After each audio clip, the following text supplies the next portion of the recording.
and good evening from Ganga, Jamuni. I am here with author and columnist Sudeep Chakravarti. Good evening to all of you once again. Sudeep Chakravarti is the author of a number of books, the latest one being The Popular History, an extremely incisive account of the Battle of Plassey. But today we're going to discuss an earlier book, which probably came out a couple of years ago, called The Bengalis. We're not going to discuss Plassey, of course, not today. This book is again it's an extremely sassy, well-researched, no hold bars account on the community. And if I can justify what he's written by quoting him, "Golpo boli to alpo keno," which means if I have to say a story, why stop short? On that note, I welcome Mr. Sudeep Chakravarti on board and to start the conversation. Thank you very much. Thank you very much, Chandra. Absolute pleasure to be here. As a Bengali, I have the divine right to keep talking as long as I wish. So I would urge you to, in fact, not let me do that. And that's a Bengali, that's like a divine trait of the Bengali as well. We are, after all, divine creatures who are the most intelligent, the most erudite, the handsomest, the most beautiful, the most cultured, the most gifted. You know how it is. I've read that Amra Ke part in your book. What to do with so much talent and what to do with so much arrogance and presumption. So anyway, that's the tone of the book, basically. As you said, no holds barred. It's very kind of you to introduce me in the way you have, because, and also thank you very much for your absolutely perfect Bangla pronunciation, it appears. So all around, thank you very much. I will sort of defer to you to lead me through the conversation, because the reason when I said that I can't continue talking is because it's a subject that I feel about very, very passionately, not because I'm Bengali or Bengali, or because this is a book that I have written about my own people, to the history, the culture, tracing the roots, and also talking about where we are now and why are we the way we are, and where I think we might be headed on all kinds of accounts, and trying to address our idiosyncrasies and our arrogances, if you will, and also the realities that go with the myth. It's not all mythical.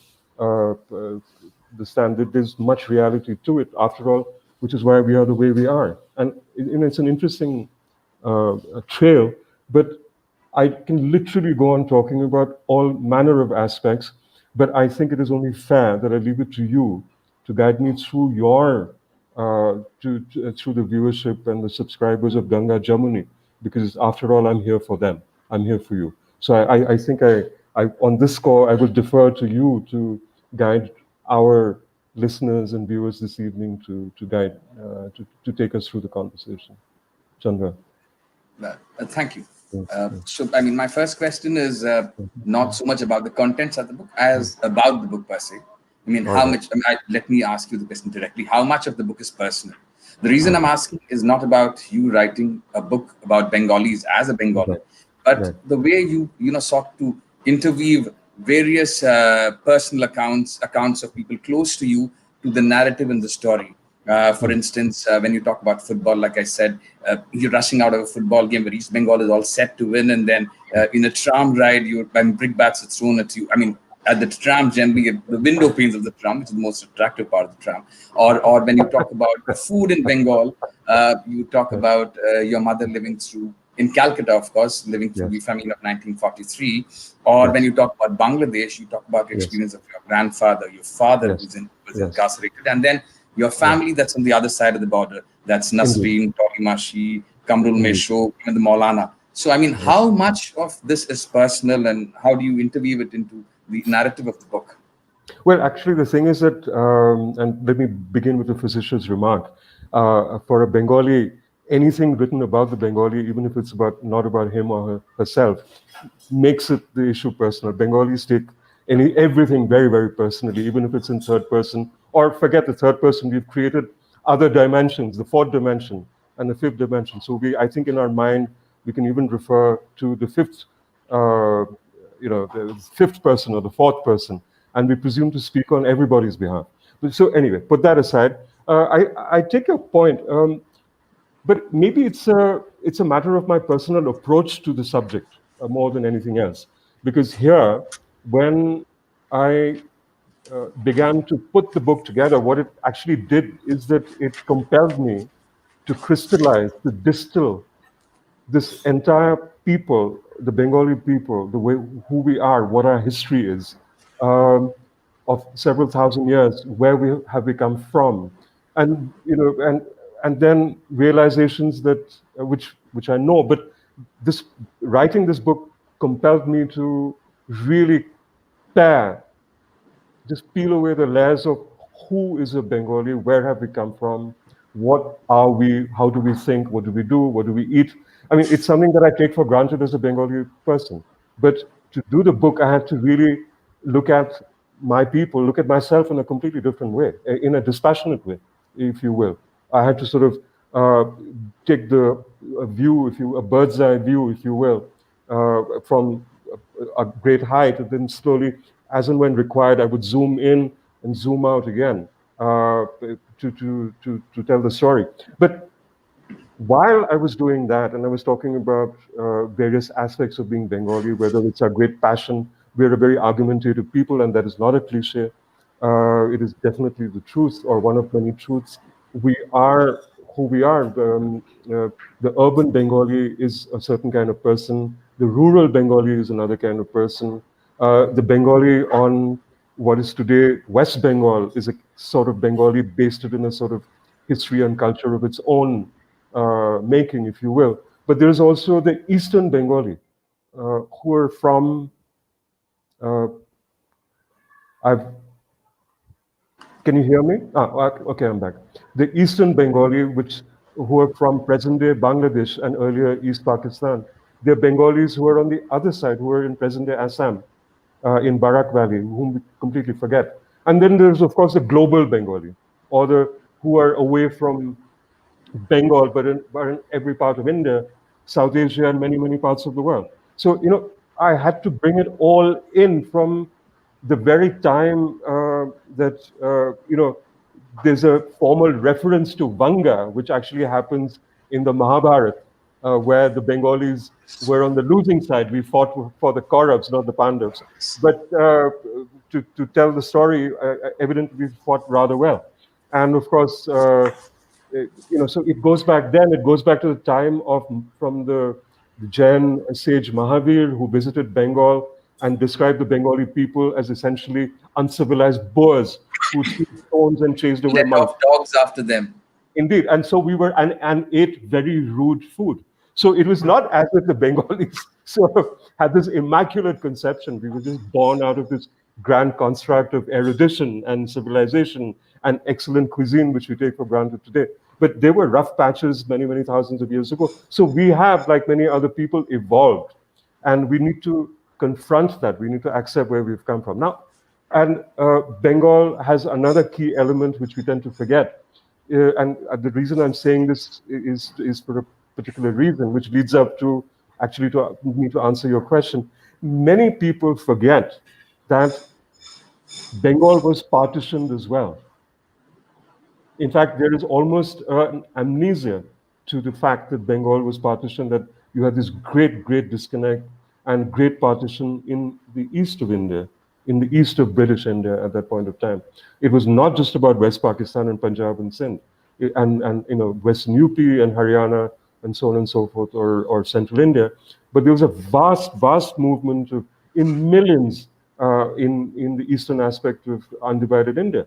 And that Bengal was actually partitioned twice, once in 1905 by Lord Curzon, the viceroy at that time, and that was annulled on account of popular pressure and popular protest. And then it led on to 1946 and 47. And we also forget that the riots that triggered partition in a great began in Calcutta in August of 1946, with what called the Great Calcutta Killing. So we have that history as well, which also brings us to a sort of a complex area where you have the very real term, very real existence of the Bengali Hindu and the Bengali Musalman, or the Muslim Bengali and the Hindu Bengali, and of course the Christian Bengali and the Buddhist Bengali, and so on and so forth. Bengal was once a Buddhist territory as well, let's not forget that. Some very, very famous monasteries are in Vikramshila and others continue to be in Bengal. I mean, were in Bengal. But the point I'm making is that Bengal history didn't just simply pop up out of the blue. We have a vast, vast history. We are a mongrel people, uh, which with a mongrel language. Six of the words in Bangla are derived from other languages like Arabic and Persian and Portuguese and Hindustani. That gives you an indication of our cosmopolitan melting pot of a culture as well. So we have that aspect, we have the religious aspect, and that sort of makes us a very interesting piece of work in many, many ways. 2/3 of the world's Bengalis are in Bangladesh. Let's not forget that. We tend to assume that all the Bengalis of the world are in West Bengal and the capital of the Bengalis is Calcutta, Kolkata. Not so. You could argue numerically that the capital of the Bengalis is actually Dhaka. I mean, it's not a very popular school of thought in Kolkata. But there's a reason why I'm saying all this, is just to tell you how complex my people are, how complex our history is, and for many, many years now.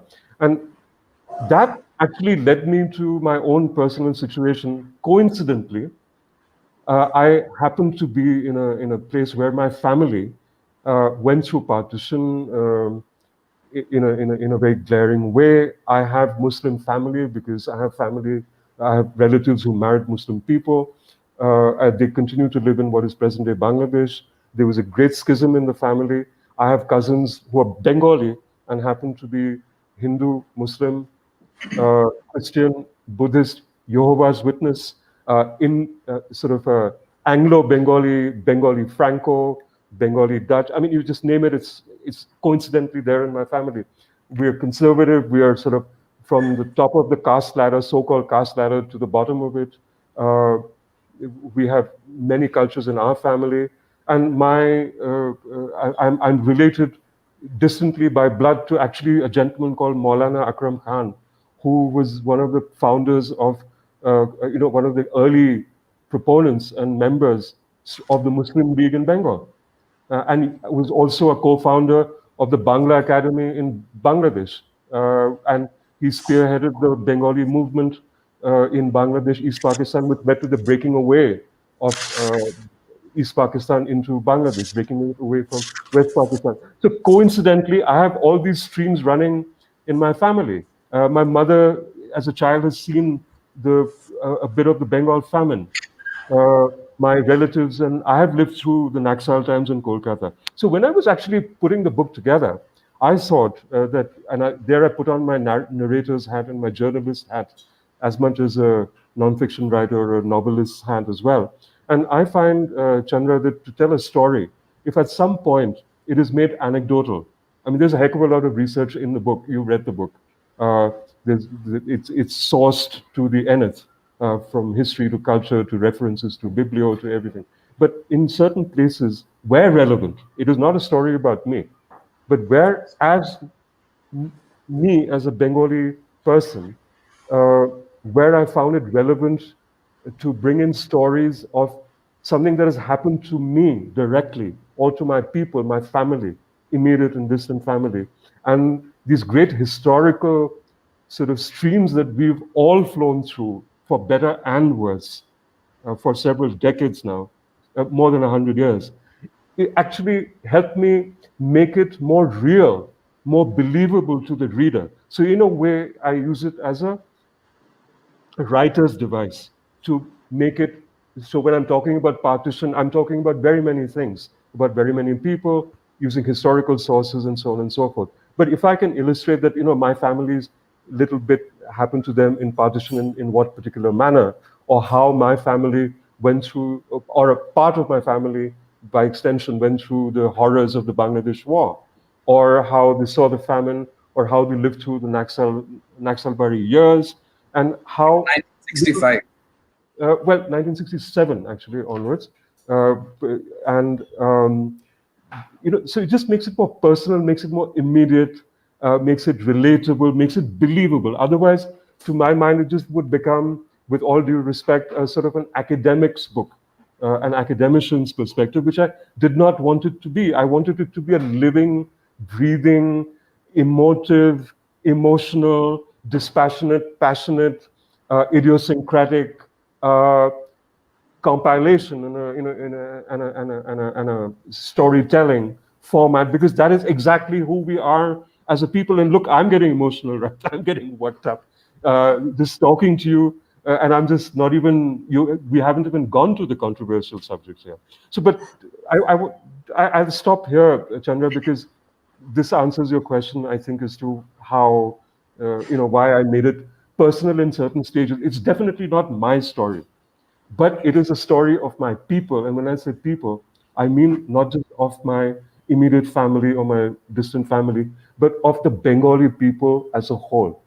And I proudly, for all its warts and all its beauties and all its joys and all its horrors, I've owned up completely, mind, body, and soul. It's bad. You've read the book. Uh, this is a story about my people in every possible way that I could tell it, in as honest a way I could tell it, what's and everything. Chandra. Thank you. So interesting, you brought out a couple of things here. My next question is about the book. I mean, the first about the book. See. I mean, it's an extremely well-researched book as far as history goes. You talked about Komila, you talked about Buddhist stupas, then you talked about how probably Bengali civilization started with Shashank of Gowda, and his destruction of Buddhism, and then Harsha, and then Palas, and then Senas, and so forth. And then you move to the 20th century, and a substantial part of the book, substantial part of the history, deals with the language movement. The language movement, both in Bengal, as in the undivided Bengal, Bengal immediately after partition, and the Bengal, and in India, on the other side of West Bengal, that's in Assam, like you said, the Barak Valley. So, I mean, there are two dates that you've talked about. You've talked about Unish and Yakush, both, I mean, separated by about almost 10 years. So I want to, I mean, I just wanted you to talk about the language movement post-independence in Bangladesh and the 60s in the Barak Valley, and how even today it resonates to a little extent, to a great extent, the radicalism that's undergone in West Bengal, and how something that happened in Assam in the 70s and 80s has now translated into something that's happening throughout, that's proposed to happen throughout India presently. Thank you. But just before I crack on there, I mean, I also in the book, I do talk about, I mean, after the Pal dynasty and the Sen dynasty, and I also talk about the coming of the Muslim, the early Afghans. And no, don't even begin to apologize. This is a conversation. It's not like you said, she said, he said. It's just a conversation. But I'm just filling in the blanks because that aspect is germane to our conversation this evening, because that is usually a buried, misunderstood, misrepresented, and corrupted aspect, which is dismissed all too easily, very often, which is sad. So there's several hundred years, in fact, from the 13th century onwards, right until the Battle of Plassey, 1757, and thereafter, where you have a great proliferation of Muslim culture because of Muslim rulers, and it was a province of the Delhi Sultanate onwards. It was the Lodhis were looking after it. This Sher Shah Suri took refuge in Bengal before he went back up, and then got rid of the Mughals, and then came back. And you had Raja Man Singh coming, leading an army into Bengal. The Mughals for several hundred years did that. Shaista Khan during Aurangzeb's time was a famous / infamous governor. Who described the playboy? Indeed, like Clive. So you had like several hundred years of Muslim rule in Bengal as well, which I talk about in my book, because that explains why one fine day the not Muslim Bengalis woke up and said, "Hello, how is 2/3 of our territory and 2/3 of our people opting to go with Pakistan?" It was as if they fell from the sky. But there is a history to it, which we need recognize, that there's a vast proliferation of Islam and Islamic mosques through deltaic Bengal, through the central, northern, and eastern part of the greater Bengal aspect, which is today present-day Bangladesh, largely. So that I just wanted to fill the blank. But the language movement, Chandra, is very, very important, and this is something that actually cuts across religion. And let me explain why. The Bengali, like any Indian person, or rather, I think any person anywhere in the world, we are all passionate about the dialect we speak, the language we speak. It is a great part of our what derives we derive our identity from, as much as the way we dress and how we eat and how we how we interact and our geographies and our cultures. But language is an exceedingly important part of any aspect of any people in the world, and people go to war on it, and literally the Bengalis went to war on it, went to war about it. I mean, this I'll explain why. So their language became a key tool in Bengal, Bengali and the educated Bengali who sort of the urbanized Bengali, thanks to the British, which is controversial, who took to English like fish to water, or duck to water, or fish in water, and that aspect needs to be looked at as well. The, During partition, let me just put it very briefly in an illustrative manner. Let me tell you how important the language was. You had this entire Muslim League operation happening, the Hindu operation happening, the Congress and the Muslim League and the going and back and forth, all of that kind of thing happening. When partition happened in from cracks began to appear. I seem to have gone off and have muted it. Cracks began to appear from 46 onwards, and the formal partition took place in 1947.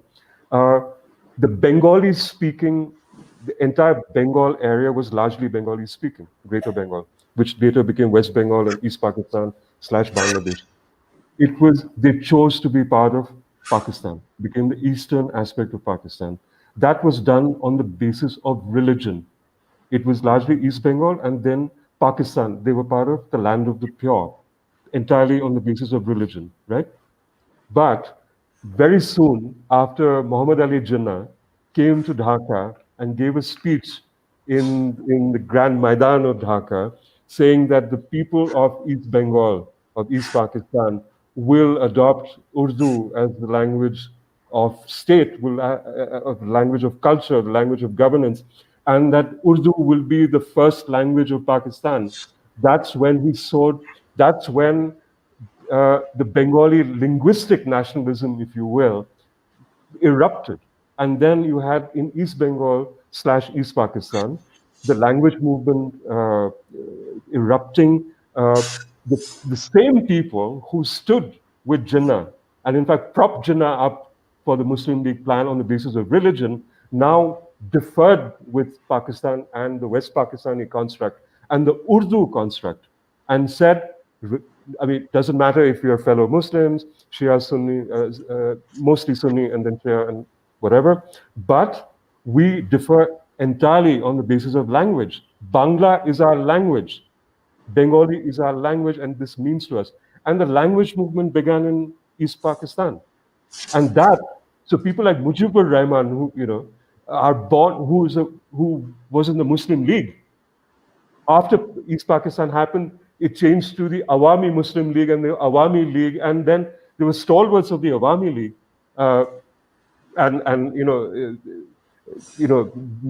well-known Maulanas and language experts who were otherwise very, very strong votaries of the Islamic identity among the Bengali people, switched wholesale and very, very intensely to the Bangla identity of the Bengali Muslim people. You see? And that is the root of the language movement.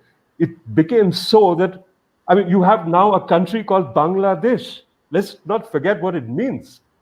It means the land of the Bengali people. It's literally the land of Bangla and the Bengali people. The national language is Bengali, Bangla. You see? So do you see where I'm coming from? And then the language movement took off. And there's a Ekushe February, which is the 21st of February, which is a huge, huge day in present-day Bangladesh, because you had language martyrs in Dhaka who were shot by the security forces because they took out processions and they took out morcha against the imposition of Urdu, to the extent that Pakistan government had to concede the fact that Bengali would be a working language in East Pakistan.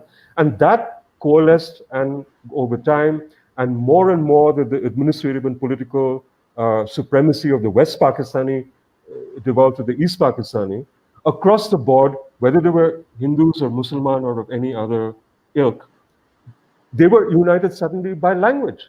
And then that led up to the elections of the late 60s. Mujibur Rahman and Awami League led Awami League actually winning the national elections in Pakistan, and Zulfikar Bhutto and others denying them that land. And then it erupted into the genocide in the East, genocide of the West Pakistani mass killing the Bengali, irrespective of Muslim and Hindu, okay, on the basis of their linguistic identity. Very, very important. So 2 million Bengali people have shed blood,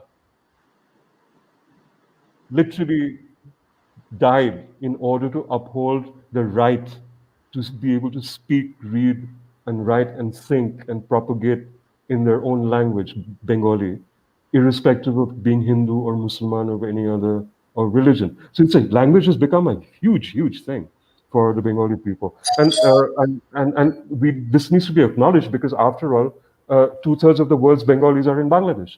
And when you brought about the aspect of the Unise, which is the 19th of May, which basically is germane to Silchar and Barak Valley, which is this the Kachar district, and now broken up into three: Hailakandi, Karimganj, and Silchar. And there it was a different construct, but in a very similar way, because when partition happened, Chandra and friends, you suddenly had, because there were three police thanas of Sylhet district, and there were other and present-day Silchar and Hailakandi that opted to go with India, not with Pakistan. And there was already in Barak Valley largely a majority Hindu population, which chose organically to go with India. But because of partition, they were on the other side of West Bengal, divided by East Bengal and East Pakistan. And they were closest to Assam. So they were co-opted into the state of Assam. You see? They were never part of Assam in any way. They were part of Bengal for hundreds of years, speaking Bengali, the culture, whether Hindu or Muslim, they were Bengali people. And then what happened is that because, see how these things blow up suddenly, because of governance and drawing of land, drawing of a line randomly, where you then had Assam doing pretty much to the strip of Bengali culture population, which pretty much what West Pakistan had done to East Pakistan. So then, as Assam gained, matured, and to gain its identity, it imposed Assamese as the first language on the people of Barak Valley and Silchar, these areas. And they said, why the hell? Because Assamese was never our Ohomia. We're not Ohomia people. We don't speak Ohomia. So why are we being compelled to do so? And then the Assam government of the time pushed back. There were issues. And in the protest, you had Bengali people in Assam being killed in much the same way as the language martyrs were killed in Dhaka a decade or so prior to that. This happened in 1961. And then you had the language movement develop. And then again, it led to a point where the Assam government of the time was compelled to recognize Bengali, in this part of Assam as an official language of the state, where people would be able to continue doing the business of government, doing the business of education, and so on and so forth in that. So that part of Assam has an organically vibrant Bengali culture and a tradition of speaking the Bengali language. And as a result of which, when you had an anti-Bengali or an anti-foreigner movement in Assam in the 1960s, called the Bengal Kedar movement, which basically was to get rid of the Bengali people. You had Bengali people who were integrated with Assam for several decades, some over 100 or 150 years from the time of the British, being victimized and being killed. So these are very complex histories, Chandra. And just to tell you why language is such an important part of the Bengali construct in many ways. And in Calcutta, in the 60s and 70s, you had a strong, like a freaky cult movement called Amra Bengali, who would go and, sort of blackwash signboards written in English and Hindi, and would look for the primacy of Bangla. So you have had various reasons as to why there's such passion for the language, because unlike many other languages, with possibly the exception of Tamil in India, or in Gujarati or Marathi to some extent, because there were language movements as well. Tamil for sure, there was a great language movement where people paid a high price. The Bengali people have paid a price to be able to speak that language in their millions. That's why, Chandra. I mean, that's a reason why I think one is so passionate, or the Bengali people are so passionate as a whole in general. There's a reason for it. There's an absolute reason for it, how this has come about. Oh, to you. So you, I mean, when we're discussing this, and I mean, when I had omitted the centuries of Muslim rule, you brought out a point, which I mean, where you said that one fine morning the Bengali Hindu woke up and said, "How did all the Musulman go to Pakistan?" Yeah, yeah. But how did that happen? What's the evolution of it? How did it happen? See, I think what happened is that, I mean, it happened at a certain time in time and place in history as well, and like you had, as you said, that you had the you had the Pals, who were great propagators of Buddhism. You had the same dynasties who also have a root from Karnataka, by the way. Huh? There's But this great actually, thing where you had princes and princesses of Karnataka, which is also why I think Bengali people look so hybrid. We can pass off as just about anything. I mean, brown skin, fair skin, crinkly hair, straight hair, Oriental, very southern. It's very, could be Negroid, could be. I hate to use the word, but I can pass off as a Malayali without a problem. I'm spoken to in Malayali in Kerala, in Malayalam in Kerala. I'm spoken to in Sinhala in Sri Lanka. It's just this. We've just become this hybrid melting pot of cultures and people over the several hundred years. So, and now I've got carried away, and I've sort of just. I'm sorry. I tend to do this because just bring me back on track. yeah. I mean, I'm asking how did the Bengali Hindu wake up one fine day and say, "Where did all?" Okay, got it. And maybe this is a sign of advancing age. My apologies. So, or maybe I just need to have a sip of coffee. It's been a long day. So, okay, there's a reason for it. And let me come back to that, because after the Pals and the Sins, you had these several hundred years of Muslim rule. And you had an active proselytization of the Deltaic Bengal, in the same way that the Sen dynasty did away with the Pal dynasty's Buddhist impulses. I mean, there was also a Hinduification of what was the Buddhification. First, the Buddhification of the Bengali, if I may put it crudely, and then the Hinduification of the Bengali, and then the Islamization of the Bengali people also took place in its historical sequence, because that was a power structure of the time, right? And then, naturally, because they were the overlords and whatever, and then you had an active proselytizing movement where typically the Sufi saints and the folk mendicants would go out into the villages, into the jungles, into what is present as the Sundarban area, basically spread out and reached out in a very folksy manner to people who felt constrained by the impositions of caste Hinduism, if you will, which has happened, which is a story over and over, played over and over, several hundred years, all across India, all across the subcontinent. It is a standard operating procedure, if you will, that has happened of its own volition. The same way that a lot of the people who felt done out by Islam and Hinduism and converted with the push by B.R. Ambedkar en masse to Buddhism. There are reasons why people do it. Nobody wants to be a Dalit in whatever construct. Dalit means downtrodden. It means basically pissed upon and pressured and messed with. Bottom line is that it happens to many people. So there was a great folksy approach to Islam in Bengal. Song, dance, culture, to the extent that for many hundreds of years, you had Hindu rituals being practiced by Islamic people, people who had converted to Islam, which was of great concern to the Islamic conservatives. But the folksy Islam people said, this is the way we reach out. If this is the way, so be it. So over several hundred years, through a conservative approach and through, in a way, a welcoming, let's spread the word of Allah, let's spread the word of the Prophet approach in a folksy manner, and to get away from the impositions of Hinduism, with usually caste, almost entirely caste led. You have this grand shift in Deltaic Bengal, in present day central and eastern Bengal, in largely, where you had conversions happening over the years, and it was an okay thing to do. Now, then you have the Islamic rulers of Bengal, you have the independent sultans of Bengal, the Nawabs of Bengal from the early 1800s, beginning with Murshid Quli Khan, Shujauddin Sarfaraz Khan, then Alivardi Khan, and then Sirajuddaulah.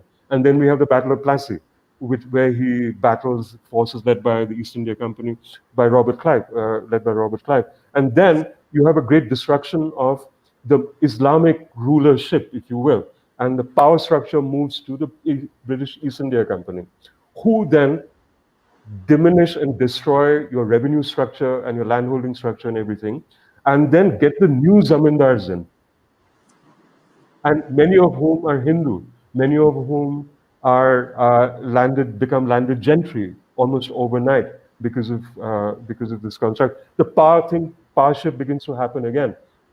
So you have the few Nawabships in Bengal, Birbhum, Dhaka was a big Nawabship, but you have the proliferation of the Rajas and the Maharajas in Bengal being propped up by the British because of their revenue needs and political needs. So you have that shift happening. And then you suddenly come to a time where you have when the East India Company sets up the institute at Fort William, the College of Fort William in 1800, and you have all the pundits coming in from all over the subcontinent. You have the Bengali pundits coming in. You have Raja Ram Mohan Roy, who gets drawn into that, becomes part of that, a British East India Company led movement in culture, in education, culture, awareness, which becomes the Bengal Renaissance, which runs right through the 19th century, right through the 19th century. And this is largely a part of your Hindu Bengal, if you will, not largely the Muslim Bengal. And this is also a very tiny construct where you have the urban, and then you have the Bhadralok emerging, and through this Indian Bengali urban construct, there's a whole sequence of events that follows, right? So the Bengali as we know it today, the Bengali culture, the Bhadralok culture that we know it today, and which also brings with it the unfortunate binary of the Chotolok, which means the lesser people, and Bhadralok means the genteel people, the civilized people, which is a tragic thing because you can't. I mean, how do you have Bhadralok because you have the Chotolok? You need the binary. Anyway, that's another story. But I'm just trying to explain the gradation, and then you have Calcutta emerging as a center of the Bengali universe, if you will. Dhaka is always Dhaka is to a great extent put down by the Calcutta snobbish Calcutta Bengalis in many ways. There's a sort of a backlash happening there, and then you assume that this whole universe is growing on you, and then you're controlling everything. You're controlling the culture. You're controlling the education. You're controlling the narrative of what is Bengal, what is Bengali. Your Bengal Renaissance, your Bengali literature is largely Hindu Bengali led. It's a whole the Bengali Bhadralok. If you see all the depiction, it is of a Hindu Bengali gentleman and a Hindu Bengali Bhadra Mahila or lady. A Bhadralok depiction through a century and a half or 2 centuries is rarely ever the Muslim Bengali gentleman or lady. Never. It's almost as if it didn't go. So, to my mind, I think those who knew what was going on were aware of it. I think the politicians knew, the people on the ground were very aware of what was going on, but it was as if the Bhadralok was living in his own bubble, and the Bhadra Mohila. And when this thing happened, they said, "What on earth? How did this happen? We can't let this happen." And there was this great, sort of turmoil, almost a betrayal of the Bengali sense of purpose. So there's this whole thing that I don't want to overstate the point, but I also want to touch upon it because I think this is an important thing to acknowledge for the Bengali people, and to acknowledge that the Bengali people in the olden days and in the modern times, and through the times of this sort of Bhadralok, Chotolok, and this great surprise of partition, Uh, this is our reality. This is our immediate past history.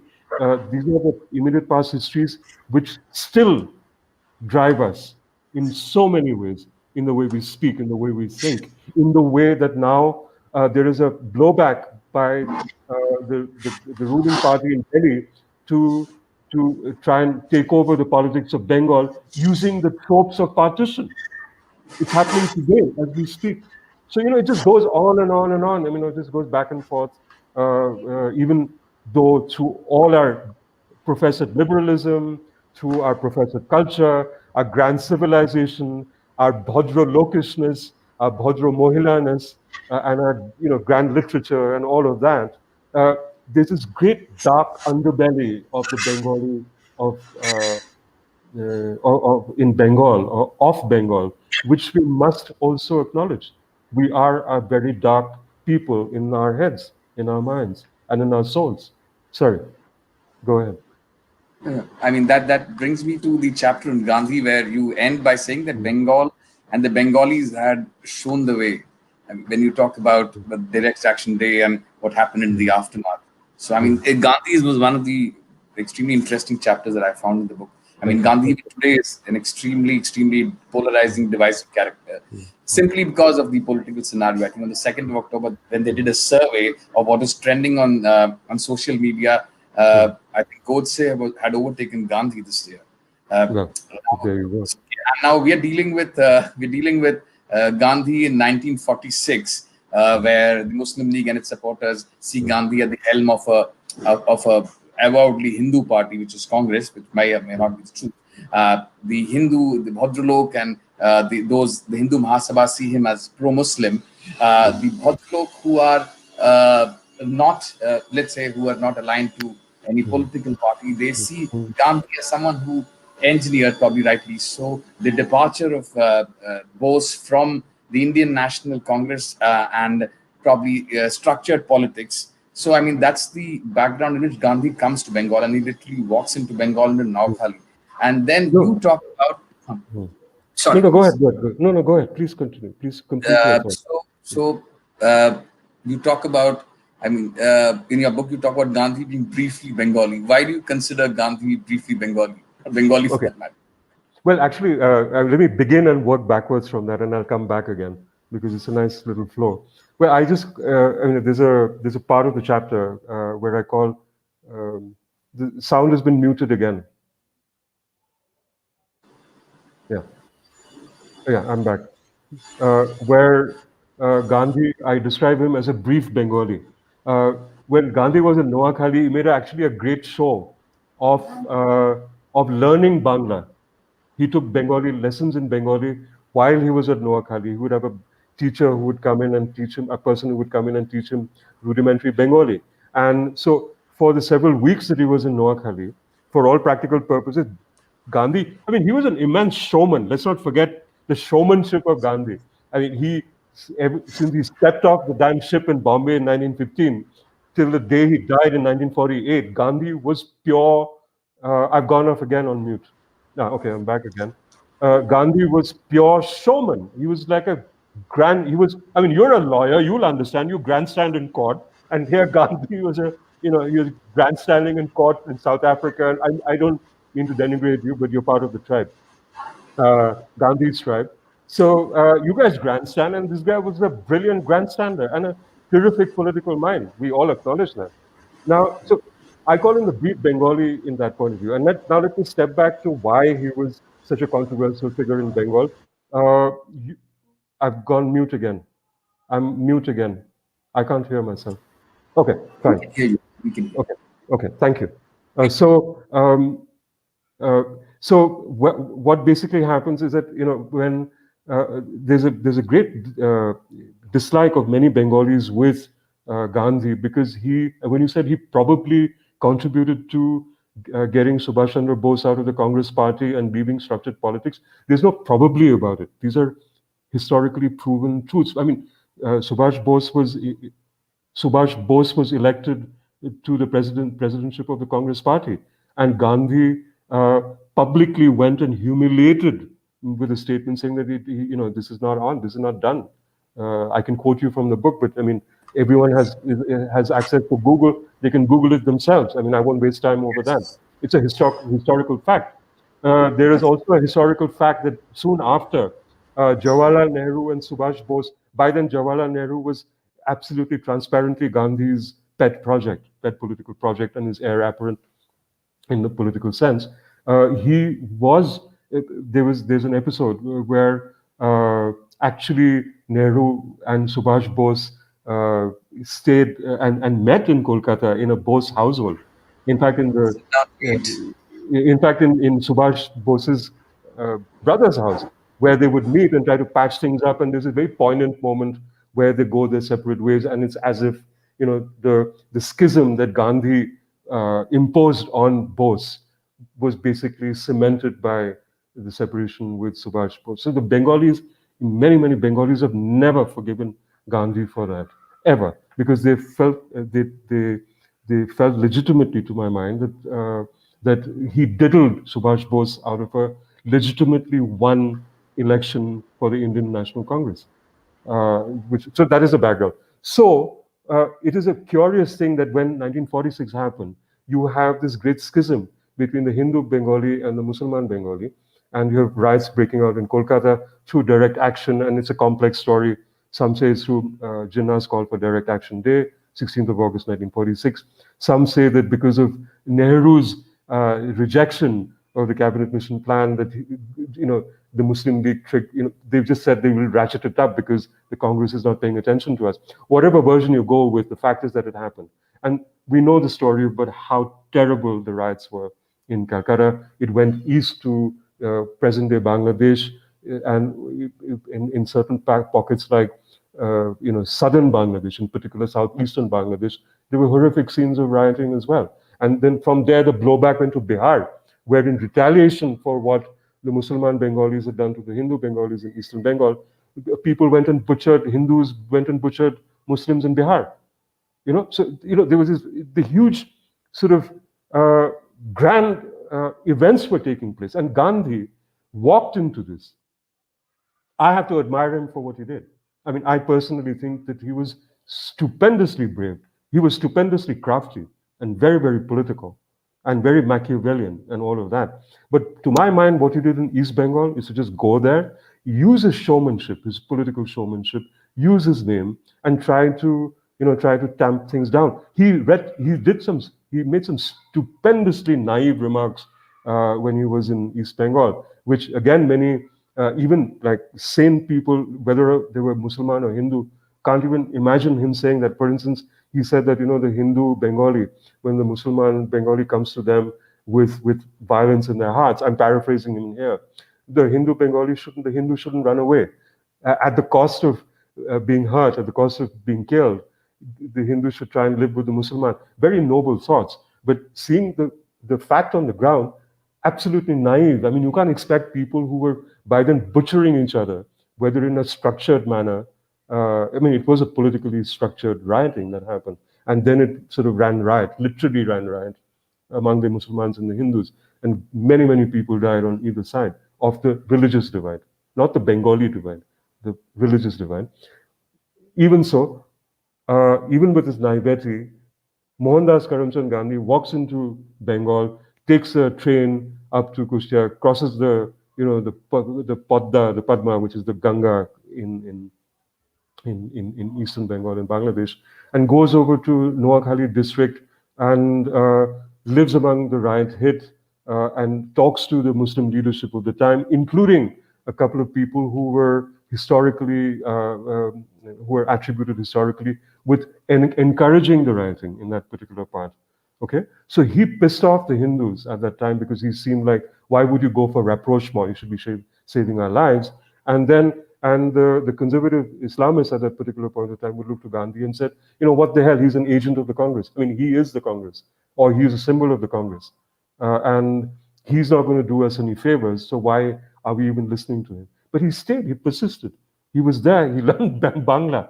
He walked his insane walk at that amazing speed. 2 years before he was killed, he would walk at that same speed. And the black and white movies of the time did not speed up the film. He actually, that damn man actually walked that fast. And he walked that fast through the paddies of Bengal, through bloodied Bengal, through absolutely heartbreakingly chaotic Bengal of the time, which, one of the worst times in Bengal ever, literally, after the famine since the famine of 1943. I'm talking about the modern history, and the 71 war, absolutely the worst time. And he was there. This man who could have been killed at any point of time, who could have been hurt. People didn't have to listen to him. And yet, his very presence, like in Calcutta where he went back, cooled the tempers down. It just happened. Both sides had made their point. Maybe Gandhi was just a showpiece by that point of time. He was just symbolic. Maybe he was nothing more than just a fading symbol of hope, if you will, or of amity, even with all his political Machiavellianism. But to my mind, that was a damn brave thing to do. It was an immensely brave thing to do. And so I call him a brief Bengali. I take from the fact that he actually tried to learn the language. So I mean, I just use that as a sort of a sutra to try and go into the larger story of why I think Gandhi, in many ways, even counting for the fact that he was very, very important for the absolute political demolition of Subhash Bose and the turning of Subhash Bose into this radical, and then joining the Axis powers, forming INA, Indian National Army, and then coming in with the Japanese into Southeast Asia and right up to, Manipur, south of Imphal, raising the flag for India. All actually, in a way, you could trace to Gandhi. So Gandhi is very important for Bengali politics and Bengali modern history. So, I mean, brief Bengali, but what the hell? I mean, he had a huge impact in many, many ways on Bengal. You can't ignore Gandhi when you talk about Bengal, even if you choose to dislike him intensely. You can't ignore him. Chandra.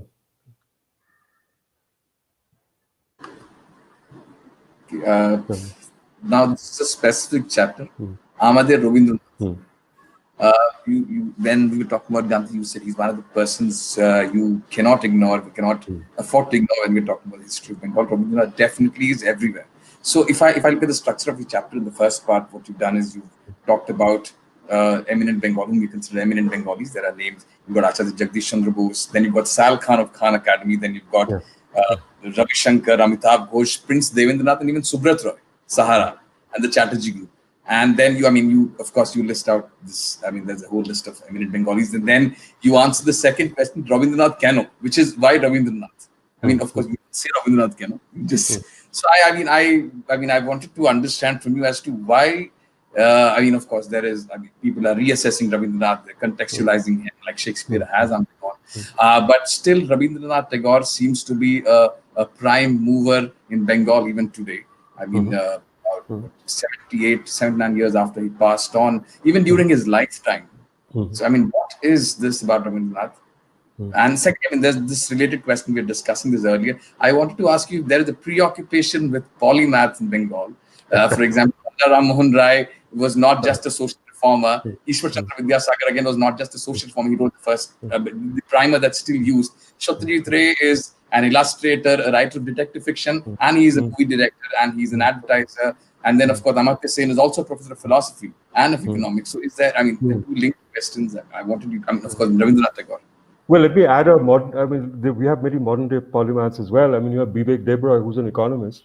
And he's an absolutely superb translator of Sanskrit text into English. So I mean, he's just. I mean, we have polymaths by the thousands. But Chandra, what is wrong in being a polymath? I mean, polymaths are very interesting people. So it just so happens that these are very, very interesting people with multiple interests and multiple expertise levels, and they just damn good at whatever they did, and they made a good go of it. And they happen to be Bengali people. They could as easily have been from anywhere else. And there are polymaths, great polymaths in every other linguistic and ethnic group in the subcontinent as well. So I think people celebrate polymaths. They appreciate polymaths, and polymaths are looked up to, who are feted, who are celebrated, and to my mind, rightly so. And you talk about these great polymaths, but the Bengali are curious people as well. I mean, you can walk into a so-called ordinary urban household and a rural household. And like in Kerala, I mean, I think there's a polymath on, you can even stretch the point, and then you can say that maybe there's a polymath on every street corner in Tiruvananthapuram, or in Kottayam, or in Kochi, or in anywhere. You know, these are intensely curious people who are multifaceted and multi-talented, and they go at doing what they do. So yes, there is a fascination with polymaths, and rightly so. I mean, I would say, why not? And it just so happened that some of the people who were polymaths, who continue to be polymaths, are also some of our greatest cultural icons. So sometimes, you know, there's sometimes a problem, to my mind, when there's a legitimate critique that accrues to Bengali people, and this is not just germane to West Bengal, but it's also germane to Eastern Bengal. You know, that, you know, if there is a Rabindranath Tagore obsession in West Bengal, let's not forget that there's a Rabindranath Tagore obsession in East Bengal as well, in present-day Bangladesh. I mean, after all, they sing a song as a national anthem that he wrote. I mean, his two compositions of his, and let's not imagine, is an anthem of India and also the national anthem of Bangladesh. All right, so why not? There is an obsession in Eastern Bengal, Bangladesh, about Qazi Nazrul Islam. There's equally an obsession in the Western part. When I'm using East and West loosely here.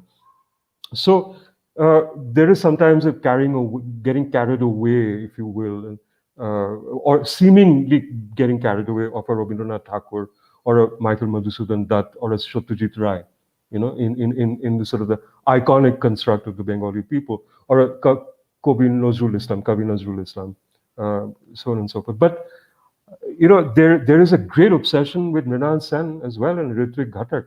Ritwik Ghatak is in fact a cult, not just in Bengal but in filmdom as a whole, in the study of cinema. And it's Ritwik Ghatak is a bona fide cult in that thing. When you talk about the great poets of Kamalini Rai of Bengal, you also have Sufia Kamal, who's revered in Eastern Bengal and also in the West. But I don't think that it is a wrong thing to have cultural icons or obsessions. I mean, they are, after all, a sort of a pole star, if you will. I mean, there's nothing wrong in being iconic. But I think that we miss the point. And this is a stereotype that has actually been imposed upon Bengal and Bengali people. And here I'm including Bengal in what I like to call Bangla sphere, you know, where Bengalis are anywhere in the world that they may be.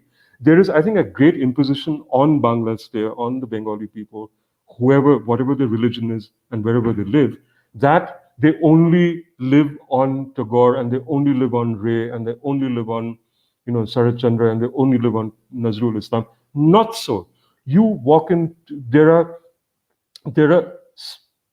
amazing movie makers in Bengal, and have been, who are not Satyajit Ray or Mrinal Sen or Ritwik Ghatak. There are amazing writers in Bengal, in Bangla sphere, who write in Bangla and English. And if you take Jhumpa Lahiri, now writing in Italian as well, you know, I mean, she is part of Bangla sphere. She's legitimately ours, and as eccentric as a Bengali can get, which is also part of our DNA, cultural DNA. So you have all of that happening, and so I don't think there is a great Bengal's poets. Yes, I mean, Rabindranath Tagore was our sort of iconic poet and remains our iconic poet for a very long time, but for a very good reason, Chandra, because, you know, if you want to pick on, say, winter, there is a Tagore poem. You want to pick on heartbreak, there's a Tagore poem. You want to pick on darkness of the heart and the soul, there's a Tagore poem. You want to talk about getting married, there's a Tagore poem. You want to talk about lost love, there's a Tagore poem. Floods, there's a Tagore poem. And the damn man wrote thousands of poems and songs.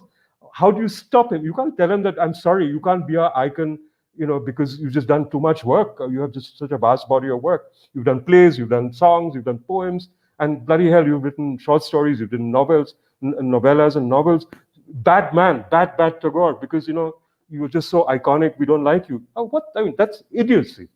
That is absolute idiocy to my mind. I mean, if he's a bloody icon, let him be an icon. He's an icon for a reason.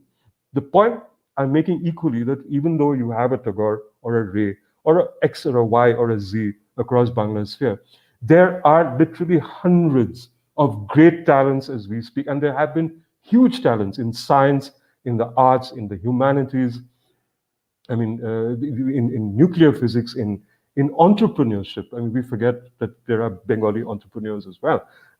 And before you diss me on that, let me tell you that if you count Bangladesh as being Bengali entrepreneurs, there is no argument in Bangladesh as there is in India that Bengalis are not good at business, because every bloody successful entrepreneur in Bangladesh, 99% are Bengalis. So there's no argument. When you say that the Bengali people are not martial people, right? Even though you have several chiefs of army staff and navy and air force chiefs in India, in Bangladesh, every damn naval chief and air force chief and army chief are Bengalis. No contest. So, these are all rubbish constructs that have been imposed by people who are not Bengali and people who just sort of come out of the blue and just sort of the same way that Bollywood, I hate that word, but I'll use it deliberately, who have, just sort of corrupted the Bengali culture by, conscripting the stereotype and saying Babu Moshai for everything. That's ridiculous. Or every woman in a Bollywood movie, a Bengali character, woman, typically a female character, will at some point say Uri Baba. For freak's sake, come to Bengal, come to Bangladesh, listen to how people talk. Thank God for Sujit Sarkar and, Sushant Singh Rajput, who sort of goes and reconstructs a Bomkesh and makes it believable. Thank God for a Vidya Balan who comes and does, the good movie she did, the whodunit she did in Callum, short-term memory loss and forgetting the name of the movie. Exactly. So, thank heavens for these kind of things, and I think we've gone beyond that stereotype now. So, again, I'm digressing here deliberately, but the point I'm trying to make is that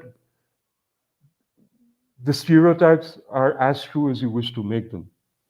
But to my mind, the Bengali people have broke through their stereotypes decades before people chose to realize it. I think Bengalis don't have an issue. They know that they've broken through the stereotypes and who their talents are and who their polymaths are across Bangladesh. They don't need to be told about it. They don't need to be told who they need to worship or idolize or adulate. They're intelligent people. They'll make up their own minds like any other linguistic group or ethnic group. They don't need to be told that. These are impositions by other people on the Bengali construct and the stereotypes that are given on them. That is something that I believe in because you can go and see it for yourself. That's all it is. There is a question from Ashok Mathur. I was just about to come to that. So what I'm going to do is I'm going to read quotes that you'd used. I mean, it's a Tagore's quote, like you said, Tagore for every occasion. Now here is one. And I'd want you to elaborate on why you used it and what is the context in which it came out. It says, "Shat koti shantaner hei mugdho janani rekhecho Bengali kore manush koroni." Actually, for that, I must thank my young friend Manush Virag Bhattacharya, who actually wrote this lovely. I mean, it was at the back of my mind, but when he Manush wrote a fine essay a few years ago on the hypocrisy of Bengali people and all kinds of things. I mean, he wrote a deconstructive essay, which I read, and it was a very fine piece of writing. And I wrote that. And Manas used these few lines in his essay, and it just it went bing at the back of my mind, and I said, "How nice!" I was reminded of it all over again, and I've actually quoted Manas quoting Tagore in my book, and I haven't done the usual authorly thing by now, and you've been rude and not told people about my book. So I'm going to do one small plug, ladies and gentlemen. This is my book, The Bengali is a Portrait of a Community. It's an eccentric book, but I think it's a book from the heart. If you can read it, let me know what you think of it. But coming back to what you're saying, is that I think Tagore is not quite this. Again, that's an example of his interest. He was never. I think has been you don't have to do that. You can put the book back. You can put me back on. You can put Chandra back on. Point is made. Shame on you, people. You're there on screen. It's okay. I know. I've taken a point, but I'm just teasing now. I'm just being wicked. So Tagore wrote about very many things, and Tagore had many aspects to his writing, like most polymaths do. It was not just about romance and clouds and rain and rivers. He also, like many, many Bengalis before and after him, uh, uh, satirized, even ridiculed their own people and pricked the hypocrisy of the so-called urban elite and the arrogances of the urban elite or the emerging urban elites or the emerging literate people. And he really punctures a balloon that you've like almost beseeching the mother in a way, creation, that you've created so many, like Shatkoti, which is 7 crores, 70 million Bengalis, but you haven't made them into humans. Literally, he's just questioning that you have made Bengalis, but you haven't made human beings of them, literally. I mean, that is his lament. And it's a satirical lament, and it's a lament from the heart. And it's a very telling, cutting comment, which Tagore has done, like many other fine writers and poets, over and over again over the years. There is, and I gladly, proudly uh, adopt that tradition because, to my mind, we've also been known to be a critically thinking people, as you should be. That is another great stereotype of the Bengali people, which I gladly adopt without any great sort of questioning. But I think that's a wonderful thing to say. He just exposed uh, the the dark side of the Bengali, the failings of the Bengali, as much as he celebrated the, the beauty of Bengal, and he celebrated the depth of its people, the humanity of its people, and the genuineness of its people. He also pointed to the fraudulent nature of its people, the implicit hypocrisy of its people, and the very, very dark souls that people carried in this absolutely vibrant, beautiful, colorful land where you lose count of the number of greens that you find, and you find this sort of romance and color in the flowers, in the fish, in the sky, in the mist, in the jonaki are beautiful and sort of mesmeric fireflies. You have all of that, but we have dark souls. I mean, after all, we did kill each other by the hundreds of thousands as well. After all, today, even as we speak, there's an election being to be fought in Bengal in the early part of next year, which is predicated entirely on violence. It is not predicated on the beautiful, pretty, cultured, erudite, civilizational, civilized Bengali. It is predicated on the ugly Bengali, the violent Bengali, the virulent Bengali, the hateful Bengali. This is what is predicated upon in 2020, and this election will take place in April and May 2021. And this is several decades after Tagore's died. This is several decades after the two partitions. And this is several hundreds of years after the schisms began to happen. And they continue to this day. Could be an interesting, engaging people, but we're an extremely we still carry the seeds of great hate in our hearts, which is why the whole leverage is happening, predicated on hate and the absolutely the darkest part of who we are. That is also the truth of who the Bengali people are today. Absolutely, there's no getting away from it. Also, because you'd earlier brought up this whole discussion about Choto Lok. I mean, we've not discussed that in detail. We brought about Choto Lok, and then there is this whole Abangali thing about. The Odiyas, the Biharis, the Assamese on one side, and the Marwadis who do control quite a bit of the business interests in Calcutta and Bengal, even Darjeeling and parts of Assam. So, I mean, that's also sort of, it also fits into this narrative, right? Mm.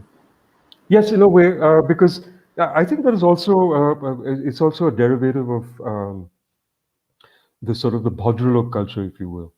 I mean, let's remember. I think there's also again part of that sort of a negative effect, if you will, of the Bengal Renaissance.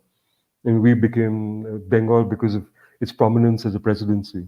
In the 1770s, the shift, the focus shifted from the Madras presidency at Fort St. George to Fort William in Calcutta, the Bengal presidency. That's when 20 odd years after the Battle of Plassey, the power center shifted from Madras to Calcutta.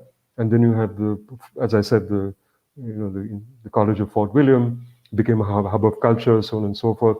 The urban Bengali began to happen, the educated Bengali began to happen, urban, greatly urban, and all of that. And I think in Eastern India, in large parts of India, because of this push, this punditry push, if you will, it became a hub of education of people who were India's modernizing India's first batch of professional people.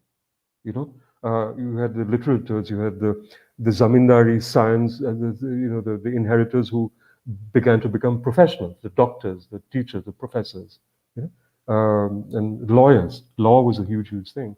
And these bhadraloks, these cultured people, went out into the empire, the British Indian Empire. You have in present-day Bihar, present-day Jharkhand, present-day Assam, uh, Eastern Bengal, you had this grand proliferation of Bengali professionals going on. This was like almost the soft export of Bengali, of soft power, if you will, of expertise, because we were the babus, the bureaucrats, the lawyers, doctors, teachers, and so on and so forth. And I think this is my personal opinion, which is I hope is logical, and that's how I presented it in my book as well and in my other writing. That I think this sort of exposure and this sort of success, because of whatever reason, in the minds of these people, gave them this sort of entitlement of this grand erudition and education, which is all very true, but it also imbued them with this great arrogance, where everybody was a lesser being. And this was basically not all Bengalis. This was just a very small group of urbanizing middle and upper middle class Bengali people, right? This is not your farmer Bengali, the chasha, as he's the peasant, as he's sort of dismissed, right? This is not these are not these people. So you have this creamy land of the Bengalis going out and sort of taking them upon themselves the mantle of civilization. So the Odia became the Ude, and the Bihari became the Khatwa, the guy who, in slang, who bhishon khatte pare, with they're laborers. So they have sattu, they pull the rickshaws, they pull the carts, and they are beasts of burden, right? They're the lesser people. Oh, and the Adivasis, the indigenous people, the Ho, the Santal, the Orao, and so on and so forth. These are the wild people. Till today, Chandra, in Bangladesh, when people talk, they are called Buno, the wild. Buno is a word in Bangla. So the indigenous people of the subcontinent who were brought into Eastern Bengal as laborers during the British times in various plantations and so on and so forth, they're simply disparaged as Buno. I mean, how bloody arrogant and dismissive can you be of a people? So you have these great sort of constructs of supremacy. The Bengali looked down upon the Assamese people. The Bengali to this day, to my mind, the crass Bengali, not the liberal Bengali, runs down the Assamese language as being a bastardized form of Bangla. Its script being a bastardized form of Bangla, of the Assamese people literally being in their cultural construct a lesser people. I mean, these are insane assumptions and presumptions.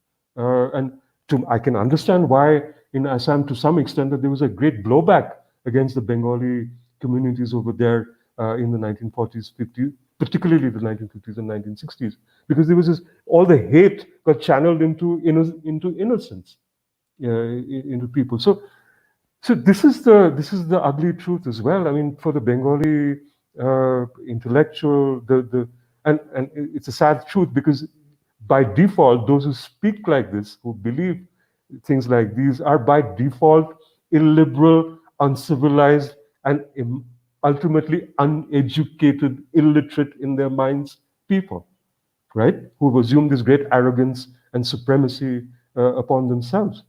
That is also a sad truth about the Bengali, even as you have Bengali people who are in a parallel stream, absolutely liberal, welcoming of every culture, appreciative of language, of culinary, even to the extent of appreciating other people's food. The Bengali is exceedingly snobbish about Bengali cuisine, notwithstanding the fact that 100 odd years ago, you didn't have anything called Bengali cuisine as we know it today. 150 years ago, we ate very bland food. And then suddenly we're the apex predator of cuisine globally. Sort of, we're the best, the most grand foodies.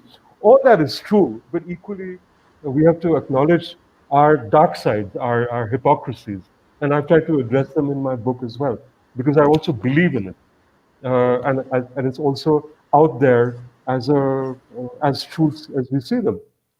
The arrogant Bengali who thinks everybody is a lesser being, to the extent that, unlike any other language, there is actually a word in Bangla called Obangali, which in English translate as non-Bengali. Okay, other languages, very, very um, domineering languages and cultures like the Japanese or the Chinese or the other people or many other peoples in the world have disparaging terms which are basically foreigner. It begins with foreigner, but it's not non-person.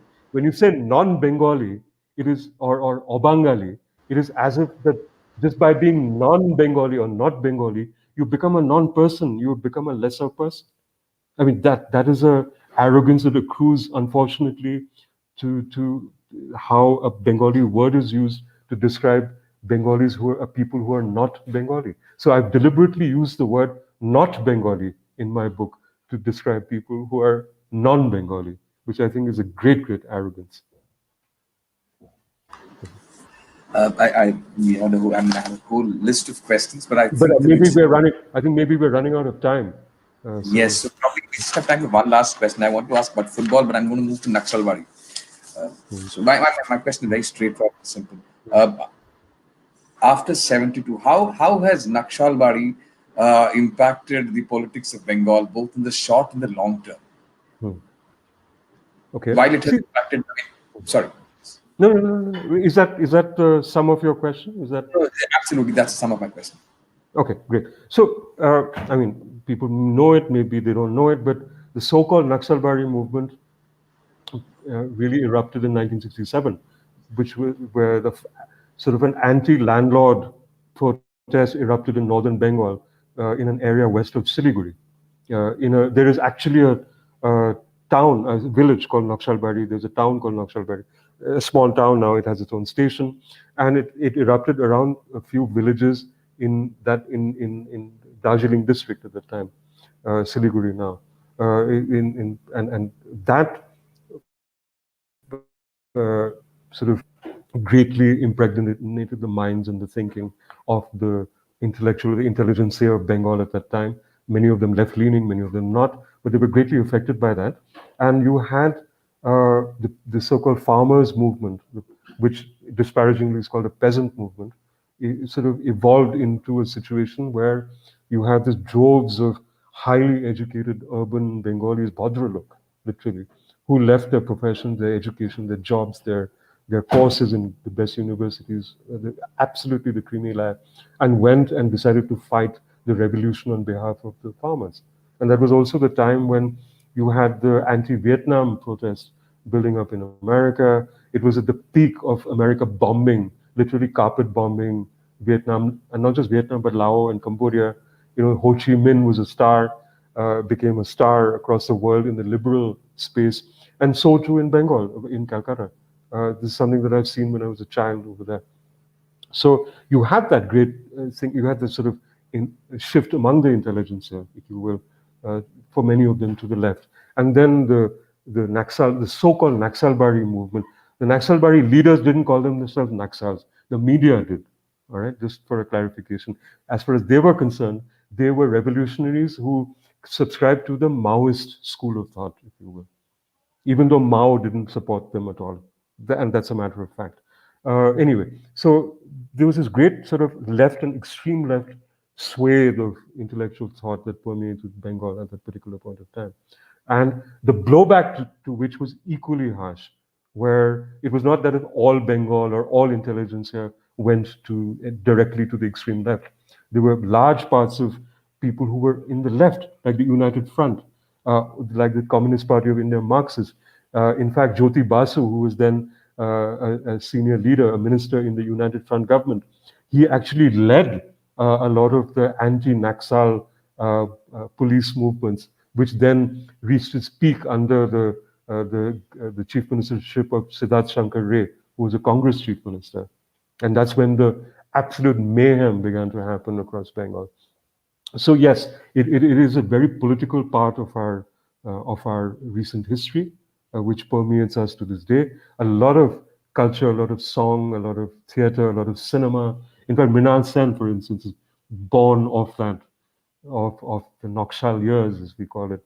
There is a great stream of poetry and speechifying in Bangla that is actually called Jalamoyi Boktita or Jalamoyi Kobita, which is like on literally poems on fire, and that goes back to the first partition in 1905. So you've had these traditions happening. So it did have a huge impact on the way primarily culture was perceived, in the way intellectualization was perceived, in the way globalization was perceived, all of that. And I dare say that it also it sowed the seeds, and it sort of, when there was land distribution that happened in Bengal.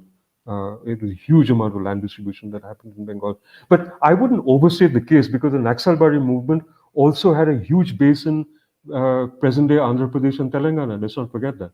It had a huge influence in northern India and Delhi. The Naxal movement was huge in Punjab, which most people don't even acknowledge. They don't even know. So, Naxalbari movement, it was rooted from this one town in this one place, and Bengal has the creamy layer.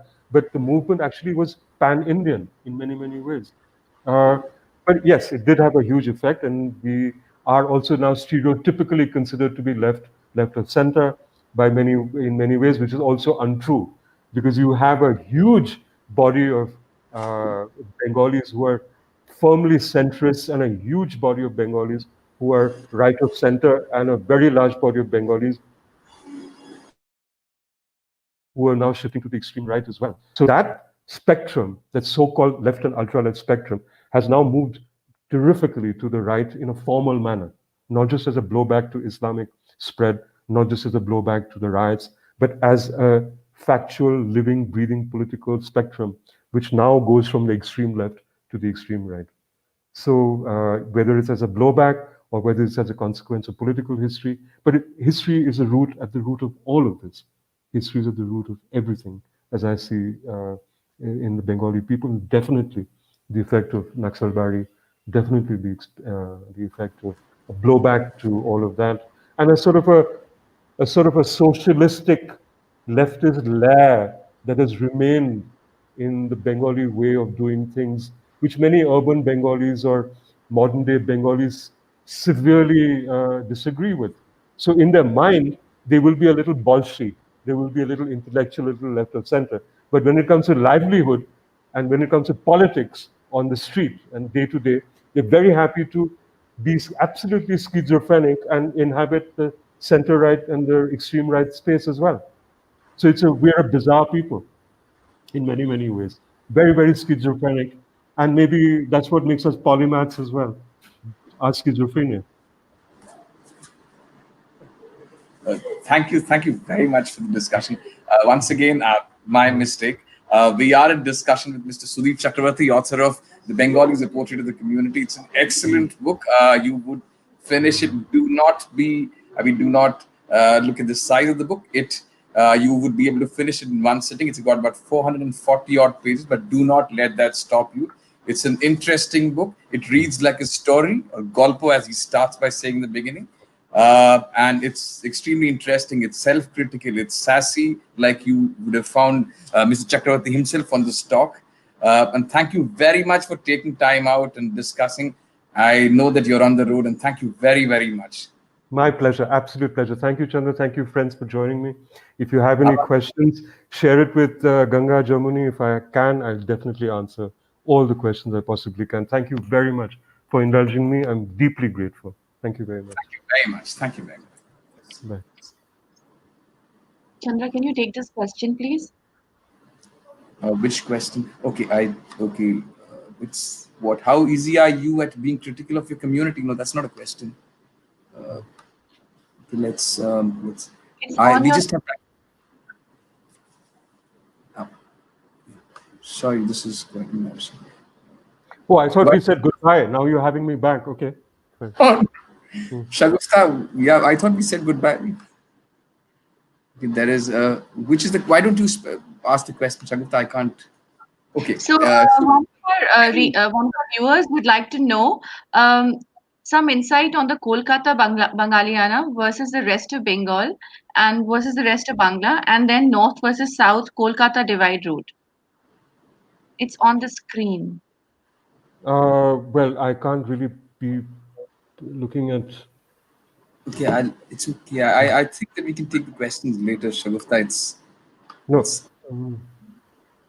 Well, let me. the thing is, okay, I'll answer it in brief, because I mean, I think the gentleman who's asking the question, if I'm not wrong, is Bengali, so he'll already know a lot of the, I mean, probably know the answer already. But let me just say it briefly for our other viewers.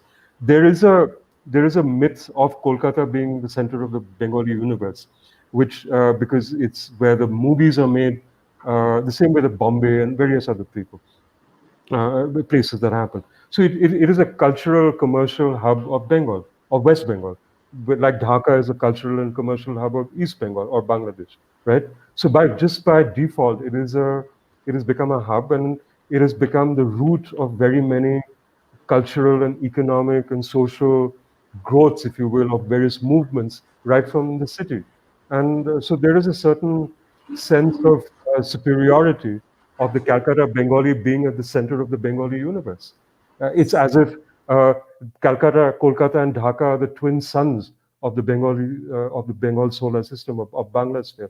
So there's a feeling of that. But let's remember that the vast number of Bengalis don't live in Kolkata. They don't live in Dhaka. They live in other large towns and say, I mean, if I leave aside Bangladesh for a moment, in Bengal, you have these massive towns and cities, Siliguri, Asansol. Just let me name two towns. You go to the district headquarters, Mednipur, thriving. You go to Malda, very large town, Murshidabad, Krishnanagar, Birbhum, Jhargram. These are hubs as well. Alipurduar, Kuch Behar. These are parts of Bengal. You have Jalpaiguri. You have places in Bangladesh. You have Chittagong. You have Borishal. You have Kumilla. You have Mymensingh. You have Dinajpur. You have Sylhet.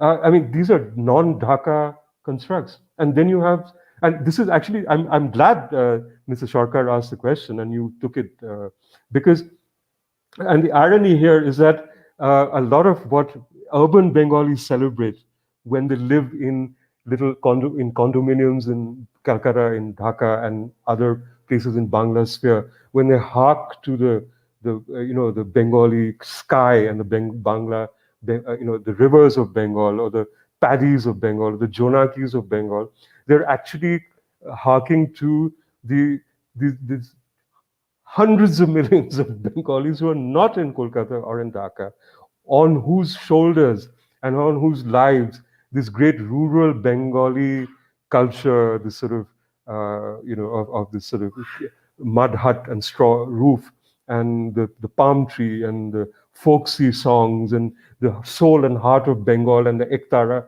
is predicated upon. I mean, movie makers have made names across Cannes and London and wherever. Florence or Milan out of these things. People make poetry out of it, make a living out of it. So yeah, there is a snobbishness out of it. The North Bengal, South Bengal, I'm not so sure. But there is a North Bengal, South Bengal divide in Bangladesh as well. The sort of the southern Bangladeshis are sort of, because Dhaka is closer, would be a little snobbish about their brothers and sisters up in Sylhet and Dinajpur and Mymensingh. The Kolkata Bengali or the hinterland of Kolkata would be greatly snobbish about the Bengali, even a 1 hour drive west. It's as if Bengal didn't exist. Bengal doesn't matter beyond the greater Kolkata municipal limit. It's as if that's all that Bengal is. So even though it's this greater Bengal, this Bangla sphere that is around them, that is actually feeding this intellectual movement, that is actually feeding the commercial aspects of our movies and our poetry and our literature and our sense of self. So yes, there is a sort of an element of saying that we are the world, which is tragic because it's not true. Thanks.